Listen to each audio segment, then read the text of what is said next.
ఒక బైబిల్ పండితుడు ఈ విధంగా అన్నాడండి. దేవుడు హెచ్చరించినప్పుడు జీవితాన్ని మార్చుకుంటే ఆశీర్వాదము దొరుకును.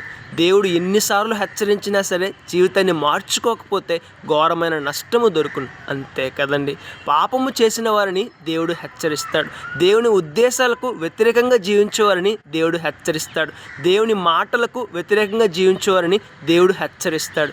దేవుడు హెచ్చరించినప్పుడు ఎవరైతే తమ జీవితాన్ని సరిచేసుకుంటారో, బాగు చేసుకుంటారో, దేవుడి హెచ్చరికలు అంగీకరించి తమ జీవితాన్ని ఎవరైతే సరిచేసుకుంటారో వారు రేపటి దినాన ఆశీర్వాదాన్ని పొందుకుంటారు.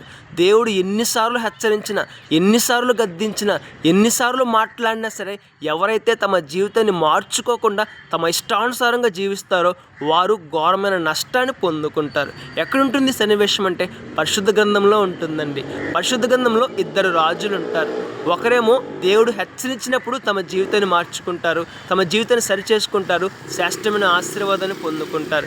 ఇంకోరేమంటే దేవుడు హెచ్చరించినా సరే, దేవుడు మాట్లాడినా సరే తమ జీవితాన్ని మార్చుకోకుండా, తమ జీవితాన్ని సరిచేసుకోకుండా తమ ఇష్టానుసారంగా జీవించి నష్టాన్ని పొందుకున్నారు. ఇంతకీ ఎవరో రాజులంటే ఒకటి దావీదు, మరొకటి యెరోబాము.